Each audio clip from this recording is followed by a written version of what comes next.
Bismillahirrahmanirrahim. Assalamualaikum warahmatullahi wabarakatuh. Salam sejahtera, salam sehat untuk kita semua.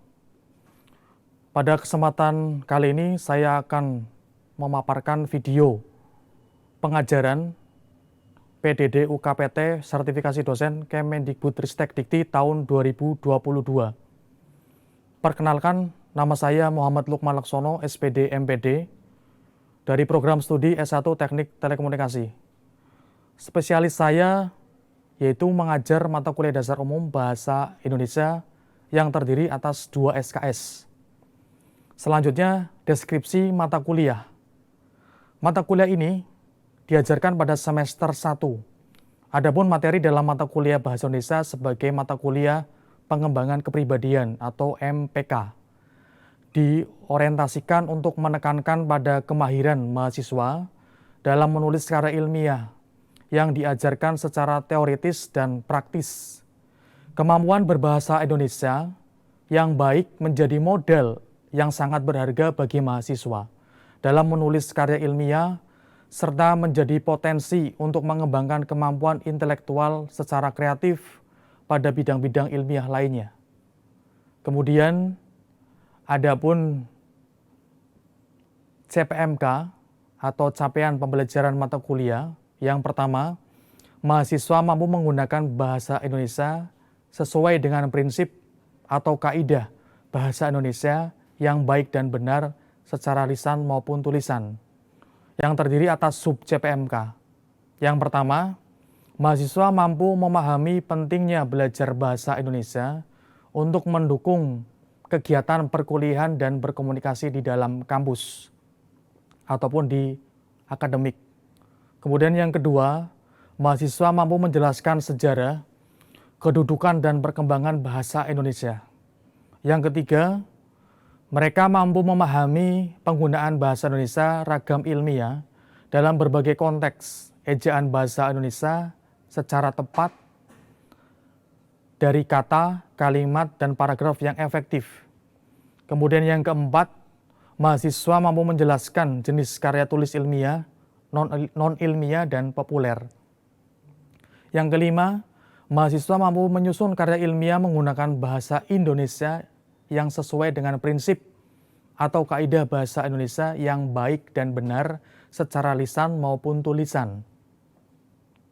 Bahan kajian yang saya gunakan atau yang saya jelaskan di dalam kelas kepada mahasiswa yang pertama, yaitu pentingnya mempelajari bahasa Indonesia di perguruan tinggi, agar mereka ketika di dalam kampus bisa menggunakan bahasa Indonesia yang baik dan benar. Yang kedua, sejarah, kedudukan, dan perkembangan bahasa Indonesia di negara kita, yang nantinya mereka tahu asal-usul bahasa Indonesia, kemudian kedudukannya dan perkembangannya di Nusantara ini. Yang ketiga, mereka akan mempelajari tentang EYD versi yang kelima yang terbaru tahun 2022. Yang mencakup ejaan, kata, frasa, kalimat, dan paragraf. Tujuannya nantinya untuk mereka bisa mandiri menulis sebuah kalimat, kata yang sesuai dengan EYD atau ejaan yang disempurnakan. Kemudian yang keempat, karya ilmiah, non-ilmiah, populer, konvensi, dan plagiasi pada penulisan naskah karya tulis ilmiah. Dengan tujuan mereka bisa membedakan karya tulis ilmiah yang plagiasi ataupun bukan. Yang terakhir yaitu mereka akan belajar menentukan topik, judul, kemudian menyusun bab 1, bab 2, bab 3, hingga daftar pustaka pada sebuah karya tulis ilmiah yang muaranya nanti ke skripsi ataupun tugas akhir. Berikutnya metode pembelajaran yang saya gunakan. Yang pertama, metode ceramah. Metode ceramah ini saya gunakan di dalam kelas ketika awal masuk pembelajaran untuk merespon teman-teman mahasiswa ketika proses absensi, kemudian kontrak perkuliahan, sampai nanti pembelajaran materi di setiap pertemuannya. Kemudian metode simulasi atau demonstrasi. Metode ini saya gunakan ketika saya menjelaskan sebuah media pembelajaran. Kemudian mereka akan menirukan apa yang saya praktekkan di depan kelas. Kemudian metode belajar kelompok. Metode ini saya gunakan ketika nanti ada sebuah tugas, mereka akan saya bentuk ke kelompok-kelompok belajar dalam menyelesaikan sebuah tugas. Kemudian yang terakhir, metode tugas besar. Di sini nanti biasanya saya menugaskan kepada mereka membuat sebuah tugas besar, yaitu tentang artikel yang bisa dipublish secara nasional, artikel populer tentunya, di media massa ataupun di platform website nasional. Kemudian selanjutnya media pembelajaran. Media pembelajaran yang saya gunakan yang pertama Google Meet ketika teman-teman mahasiswa secara online. Kemudian yang kedua Igrasias, di Igrasias itttelkom.pwt.ac.id. Di sana nanti sudah ada jadwal mata kuliah Bahasa Indonesia, kemudian pertemuan 1 sampai akhir ada semua di sana. Kemudian yang ketiga LMS, Learning Management System, itttelkom.pwt.ac.id. Di sana juga sangat memfasilitasi teman-teman mahasiswa dalam mempelajari materi Bahasa Indonesia dari mulai deskripsi, mata kuliah, kemudian ada RPS, ada bahan-bahan referensi, buku ataupun link-link jurnal, kemudian nanti ada menu untuk unggah tugas, dan nanti ada forum diskusi di dalam LMS tersebut. Terakhir yaitu tentang pustaka atau buku referensi yang saya gunakan di dalam kelas. Yang pertama Alwi Hasan tahun 2014 tentang tata bahasa baku Indonesia. Penerbitnya Balai Pustaka di Kota Jakarta. Yang kedua Abdul Her tahun 2010 tentang bahasa jurnalistik. Penerbitnya Rineka Cipta Jakarta. Kemudian yang ketiga masih milik Abdul Her 2011 tentang ragam bahasa ilmiah. Rineka Cipta di Jakarta. Kemudian yang keempat Sugihastuti dan Siti Saudah tahun 2016 tentang buku ajar bahasa Indonesia, penerbitnya Balai Pustaka di Jakarta. Yang terakhir yaitu buku wajib Wahid Abdul dan Heru Kurniawan tahun 2017 tentang kemahiran berbahasa Indonesia. Penerbitnya Cinta Buku di Yogyakarta. Kemudian nanti akan saya paparkan di dalam kelas. Bismillahirrahmanirrahim. Assalamualaikum warahmatullahi wabarakatuh. Waalaikumsalam warahmatullahi wabarakatuh. Selamat siang semuanya. Baik, semoga dalam keadaan sehat walafiat. Pada kesempatan kali ini, saya akan mencoba menjelaskan, memaparkan materi kita hari ini, yaitu tentang sejarah, kedudukan, dan perkembangan bahasa Indonesia. Materi ini termasuk dalam mata kuliah dasar umum bahasa Indonesia. Kemudian, yang pertama tentang pendahuluan. Pendahuluan di sini ada sebuah latar belakang, yaitu mengapa bahasa Indonesia itu akan diisukan menjadi bahasa ASEAN atau ASEAN Tenggara. Kita lihat dari berita Mendikbudristek Dikti mengatakan bahwa bahasa Indonesia itu termasuk dalam bahasa resmi ASEAN. Kita bisa lihat di linknya. Linknya ada di Ristek Dikti bahwa bahasa Indonesia yang sekarang ini akan dikembangkan menjadi bahasa resmi di tingkat negara-negara ASEAN. Kemudian yang kedua, dalam sejarahnya pada zaman sekarang juga bahasa Indonesia mudah-mudahan nanti di Kongres Bahasa Indonesia yang kesekian kalinya akan diangkat menjadi bahasa ASEAN atau layak menjadi bahasa ASEAN Tenggara. Nah, selanjutnya itu ada slide tentang sejarah bahasa Indonesia. Sejarah bahasa Indonesia berasal dari bahasa Melayu. Tentunya teman-teman sering mendengar bahasa dari negara Malaysia mengatakan bahwa sebenarnya cikal bakal bahasa Indonesia itu dari bahasa Melayu. Tepatnya di tahun 683 sampai ada Prasasti Bogor di 942 tahun ketika itu. Kemudian selanjutnya ada zaman Sriwijaya. Zaman Sriwijaya di sini maksudnya bahasa Melayu itu ada di zaman tersebut. Di dalamnya ada bahasa kebudayaan, kemudian ada bahasa perhubungan antar suku, bahasa perdagangan, dan bahasa resmi kerajaan. Berarti kan bahasa Melayu itu digunakan dalam perkembangannya di sini dari sisi budaya, komunikasi antar suku, perdagangan sampai bahasa resmi kerajaan memakai bahasa Melayu. Selanjutnya, Sumpah Pemuda. Bulan ini bulan Oktober. Nanti di akhir bulan ada tanggal 28. Kita kenal dengan Hari Sumpah Pemuda. Ada 3 poin yang terpenting di sini teman-teman mahasiswa. Yang pertama, kita mengaku bertumpah darah satu tanah air Indonesia. Yang kedua, kami putra-putri Indonesia mengaku berbangsa satu bangsa Indonesia. Yang ketiga, kami putra-putri Indonesia menjunjung tinggi bahasa persatuan bahasa Indonesia. Itulah yang menjadi poin-poin penting di Sumpah Pemuda. Bagaimana keterkaitan dengan mata kuliah ini? Yaitu yang ketiga, menjunjung tinggi bahasa persatuan bahasa Indonesia. Berarti kita sewajarnya ketika kita mempelajari sejarah bahasa Indonesia, kita harus bangga dulu bahwa dulunya memang para pahlawan kita mencetuskan bahasa Indonesia penuh perjuangan, ya, penuh dengan pengorbanan. Jadi kalau misalnya kalian bisa menggunakan bahasa asing, tentunya lebih bangga menggunakan bahasa Indonesia. Ya, jadi kan ada istilah utamakan bahasa Indonesia, kuasai bahasa asing, lestarikan bahasa daerah atau bahasa lokal. Banyumasan, kemudian Cirebonan, bahasa Solo dan lain sebagainya, bahasa suku Dayak dan lain sebagainya. Itu artinya memang bahasa itu luas maknanya. Kemudian selanjutnya, mengapa memilih bahasa Melayu? Ya, dulu itu mengapa memilih bahasa Melayu? Karena ini termasuk sudah menjadi lingua franca di Nusantara. Sebelum ada kata istilah Indonesia, itu namanya Nusantara, teman-teman. Ya, makanya sekarang kita sering dengar Nusantara, ya, NKRI, Negara Kesatuan Republik Indonesia. N-nya itu tadinya Nusantara, kepulauan, ya, yang luas, yang kita dikelilingi dengan lautan namanya Nusantara, lingua franca. Kemudian sederhana, tidak mengenal tingkatan. Jadi Melayu itu tidak ada tingkatannya. Kalau bahasa Indonesia itu berasal kan ada bahasa Jawa, kemudian ada bahasa Sunda dan lain sebagainya, ya kan? Disatukan menjadi bahasa Indonesia.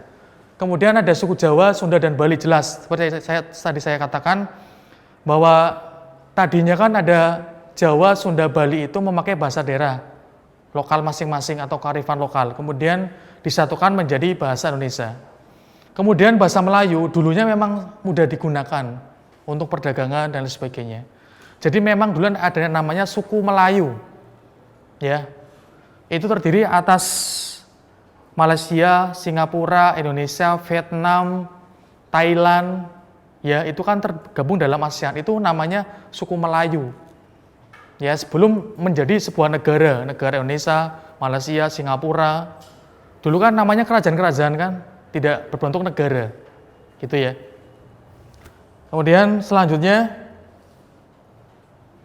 tonggak perkembangan bahasa Melayu sebagai bahasa Indonesia. Jadi memang awalnya bahasa Melayu dulu berkembang menjadi bahasa Indonesia. Tahun 1901 itu ada persemian ejaan. Jadi teman-teman, kalau kalian sekarang mendengar istilah ejaan itu, dari tahun sebelumnya memang sudah ada, ya, dari tahun 1901 ejaan Van Opshuisen sebagai ejaan bahasa Melayu. Kemudian dilanjutkan tahun 1908 pendirian Komis for the Volkstur, Taman Bacaan Rakyat yang diubah menjadi Balai Pustaka.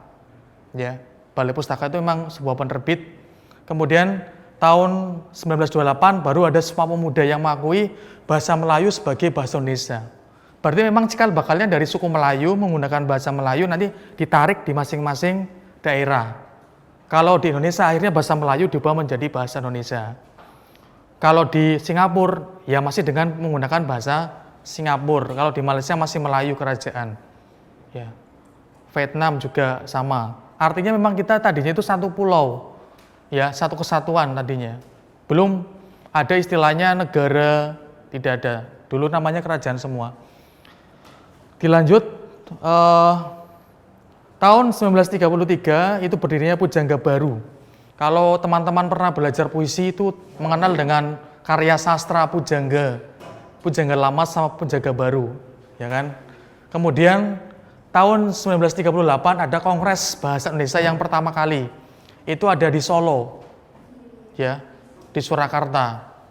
Karena memang dulu kan ada istilah keraton ya, keraton Kasunanan sama keraton yang di Jogja.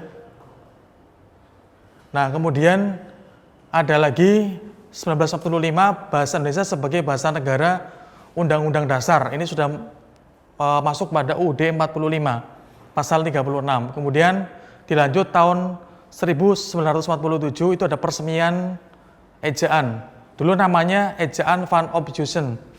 Ya, bukan ejaan yang disempurnakan, memang dulu ada pengaruh Belanda. Karena kita kan dulu dijajah oleh Belanda, jadi Belanda ikut mempengaruhi bahasa kita juga. Ya, selain ada bahasa Melayu juga disisipi ada istilah-istilah dari bahasa Belanda. Ya, mengapa? Karena memang bahasa Indonesia itu tidak lepas dengan namanya dengan sejarah. Ya, sejarah dulu kan kita dijajah Belanda berapa tahun ya, berapa ratus tahun dijajah oleh Belanda. Kemudian 1954 baru ada kongres yang kedua di Medan, upaya penyempurnaan bahasa Indonesia disempurnakan lagi tahun 1954. Selanjutnya di 1972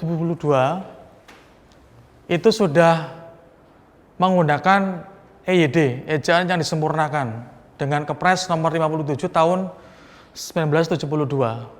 Baru namanya ada EYD itu tahun 1972. Teman-teman, nanti berarti kita mengenal cikal bakal EYD itu dimulai dari 1972. Dulu Menteri Pendidikan yang pertama kali di era Pak Soekarno. Ya. Itu sudah mengenal dengan ejaan EYD, pedoman umum. Kemudian 78 ada kongres ketiga di Jakarta menetapkan kedudukan dan fungsi bahasa Indonesia. Ya, nanti ini sudah mulai digodok menjadi bahasa resmi negara.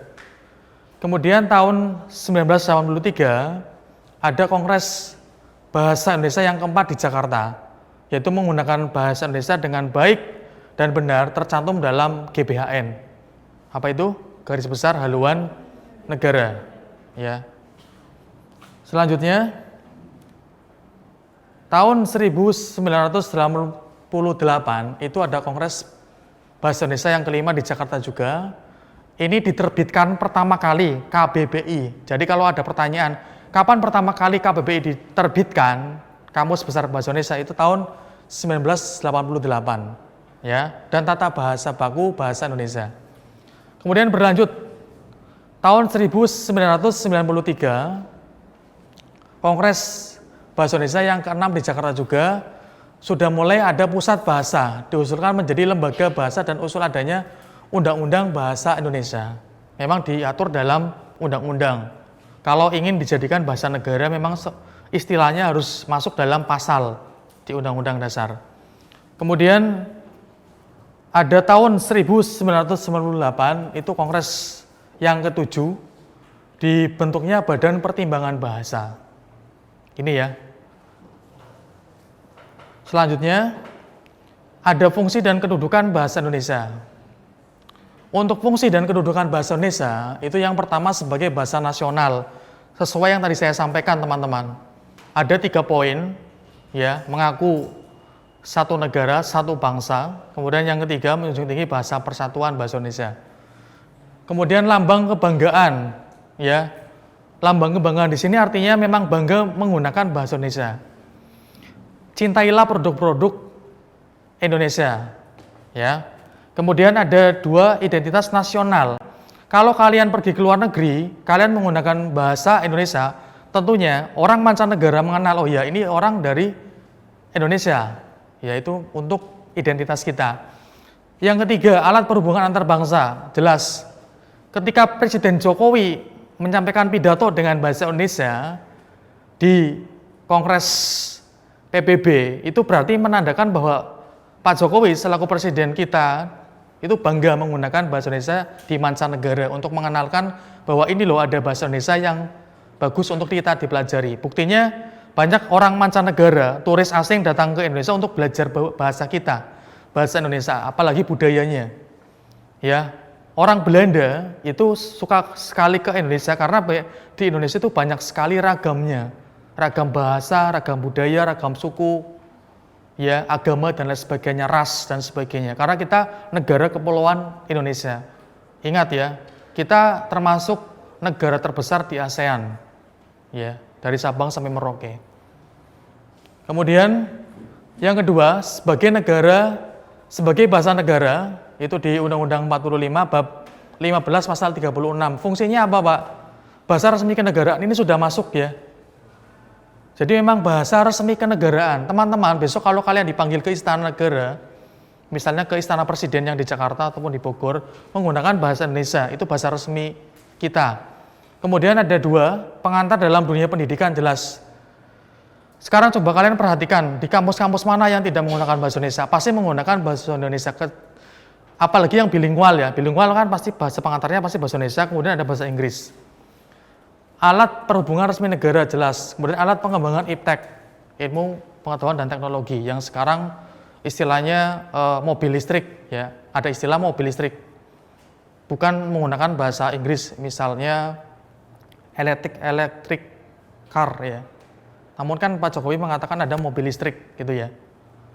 Oke, selanjutnya ada sebuah video teman-teman, coba kalian, ini bisa diketik tidak videonya, itu ada video tentang perkembangan, ya buat referensi aja, sambil kalian boleh ambil gadgetnya atau YouTube-nya sambil pakai wifi, ini tentang ketik aja di YouTube, jejak sejarah kelahiran bulan bahasa Indonesia. Ya, ini sambil kalian menyaksikan lewat handphone, lewat wifi, saya jelaskan bahwa memang ada dokumentasi dari zaman dahulu, dari zamannya Pak Belanda menjajah kita sampai sekarang memang ada istilahnya bulan bahasa. Kapan itu Pak? Oktober. Bulan ke-10. Kenapa pilih bulan Oktober Pak? Karena bulan Oktober di sanalah cikal bakal pertama kali bahasa Indonesia dikenalkan ke publik, ke masyarakat lewat Sumpah Pemuda. Nah, ini adalah cikal bakal. Jadi teman-teman kalau nanti ada ujian atau tes di UTS ataupun nanti di kuis, kapan cikal bakal bahasa Indonesia di negara kita? Waktu terjadinya Sumpah Pemuda tanggal 28 Oktober 1928. Ini ya. Ini kalian bisa pelajari sendiri, teman-teman. Di YouTube ada ya, videonya 4 menit. Itu ya. Kemudian kalau sudah di sini ya, sejarah kelahiran bulan bahasa Indonesia.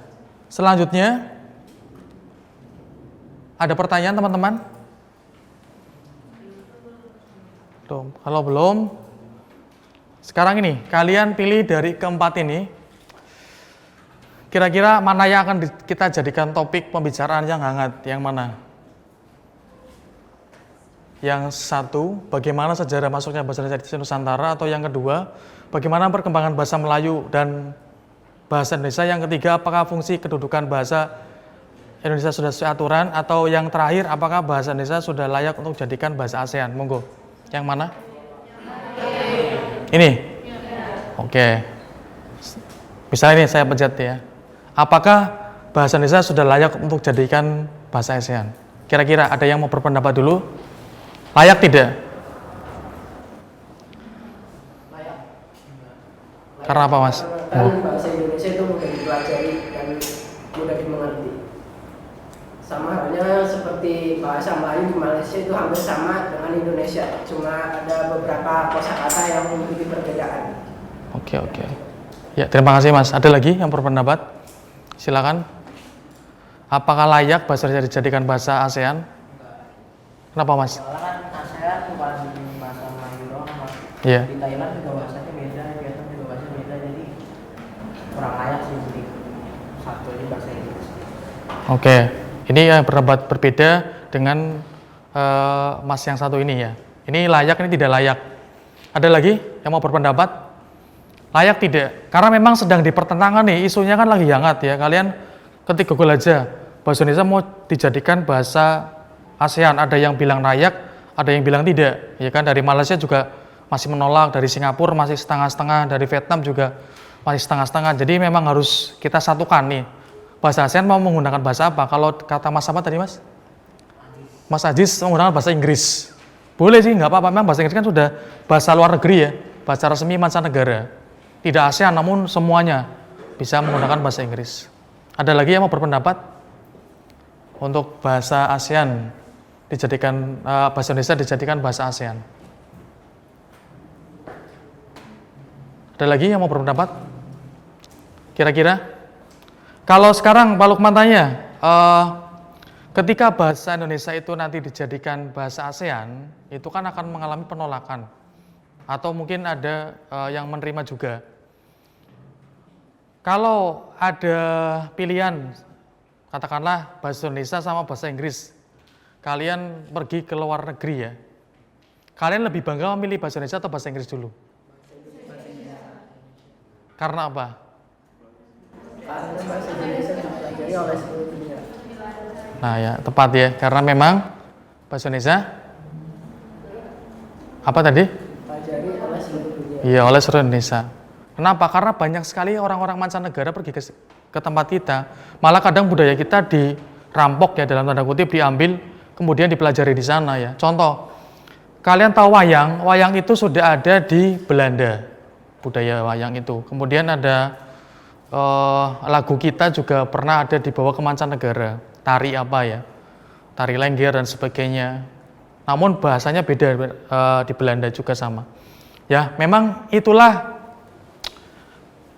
ini masih dalam penggodokan ya. Kira-kira nanti ke depan memang bahasa Indonesia layak atau tidak tergantung dari KTT ASEAN nanti ya, konferensi ASEAN-nya bagaimana nanti. Kalau toh nanti jadi, berarti otomatis kalian ada konferensi luar negeri bahasa Indonesia juga bisa digunakan, gitu ya. Karena kan Pak Jokowi sudah mengawali kemarin waktu ada konferensi di ASEAN, beliau menggunakan bahasa Indonesia baik dan benar, gitu ya. Kemudian ini yang terpenting lagi, EYD teman-teman. Sekarang kalian coba ketik di EYD versi 5 coba di handphone, EYD versi 5. Sekarang namanya bukan PWB, namanya EYD versi 5 2022. Ya, itu yang terbaru. EYD versi 5 tahun 2022 itu yang kita pelajari nantinya. Ya. Misalnya ada kata-kata baku, tidak baku ya, ada praktek atau praktik, kemudian ada hakikat atau hakikat, ada resiko atau risiko dan lain sebagainya. Ya, ketemu? Ada ya? Memang namanya EYD versi yang kelima. Ya, itu yang nanti kita pelajari teman-teman ketika kita belajar menulis sebuah kata, kalimat, dan lain sebagainya. Kira-kira ada pertanyaan lagi sampai di sini? Sudah? Cukup ya? Kalau tidak ada, terima kasih. Nanti bisa diskusi lagi kelompok ya tentang materi ini. Kita refleksinya minggu depan. Terima kasih atas perhatiannya. Mohon maaf jika ada yang kurang berkenan. Saya akhiri, wabillahi taufiq wal hidayah. Assalamualaikum warahmatullahi wabarakatuh. Waalaikumsalam warahmatullahi wabarakatuh. Demikian video pembelajaran singkat dari saya. Semoga bisa memberikan gambaran bidang pendidikan dan pengajaran, serta semoga bermanfaat bagi kita semua, khususnya pada bidang teknik telekomunikasi.